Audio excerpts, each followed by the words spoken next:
This Good Morning Northwest morning sprint is brought to you by Bill's Heating and Air Conditioning. It is right now 6:53. Time to get you ready to take on your Monday morning in the morning sprint. Allison Martinez live at the Thor Freya exit where crews are closing down the westbound exit. And Mark Peterson is looking forward to Easter Sunday as we take a look at your work week forecast. But first, today, a judge will sentence a man who killed a family of 4 in North Idaho. Major John Kaler faces a minimum sentence 10 years in prison and a maximum sentence of life in prison for each of the 4 counts of second-degree murder.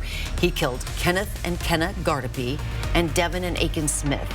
Kaler's sentencing is scheduled for 1 this afternoon. We will bring you the results on TV, on KXLY.com, and the KXLY Plus streaming app.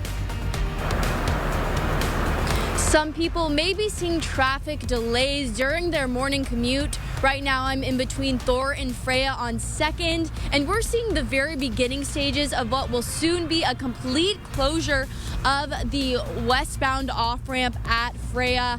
Right now, along this street here, we're seeing just the closure of the far right lanes. Now, if this is your normal route, you have 3 options. Use exit 286 at Broadway Ave, exit 285 at Sprague, or exit 283A at Altamont Street. For more on this closure, you can head to our website, KXLY.com. We're tracking some breaking news this morning. Boeing's CEO. All right, as we take a look at what we have in our weather here, we're going to see the cloud covers, a few afternoon showers coming through. The winds are going to be relatively light.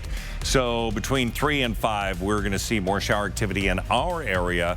We're going to see more heavier showers coming in for the middle of the week. 48 our high today, 45 in a Coeur d'Alene. We're going to be into the upper 40s throughout much of the afternoon. So things are looking okay. But again, those scattered showers about the time the kids get out of school. And out of that breaking news we're tracking this morning, Boeing CEO Dave Calhoun is stepping down amid ongoing safety problems. It's a major shakeup of Boeing's leadership. Several other high-profile members of the company are also stepping aside. Calhoun said this morning in an interview with CNBC he plans to step aside by the end of the year. Russia held a day of mourning yesterday for the victims of a terror attack at a concert venue near Moscow. At least 137 people are dead, including 3 children. Armed assailants stormed the Crocus City Hall as crowds gathered to see the band Picnic. Nearly a dozen people have been detained in connection with the attack. ISIS-K has claimed responsibility, but Russian President Vladimir Putin suggested a Ukraine connection. With no evidence, Putin said suspects planned to flee into Ukraine. Ukraine has denied any connection. A 7-time convicted felon is in jail this morning for shooting at 4 people Saturday. Police say it happened in the Logan neighborhood near the intersection of North Hamilton and East Indiana Avenue.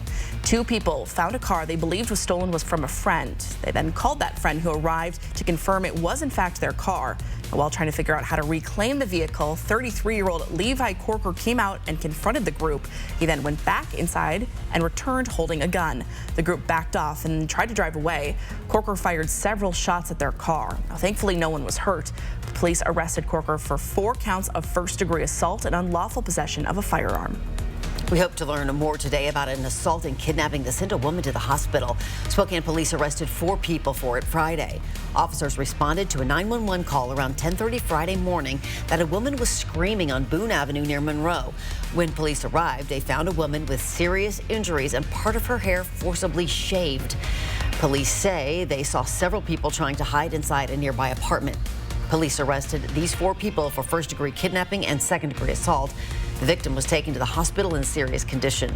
At last check, SPD was working to get a search warrant for where they found the 4 suspects.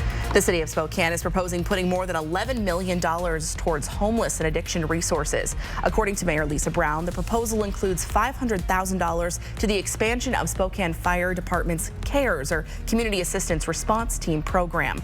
The expansion will add then a social worker, a substance use disorder professional, and a case manager, which in turn would double the case capacity. For a full list of where the rest of that $11 million would be dispersed, you can look for the story on KXLY.com. A calculation error on FAFSA could further delay some students' financial aid packages. According to the Department of Education, the error impacts several 100,000 financial aid forms. This could delay students' ability to choose which college they can afford to attend. It's just the latest complication to the FAFSA process this year. Typically, colleges send financial aid award letters to students in March and request a decision by May 1st on whether they plan to enroll in the fall. Many colleges, including Gonzaga and Whitworth, have already delayed this timeline due to the problems with FAFSA. We'll be back with a final check of weather for the work week with Mark Peterson right after this quick commercial break.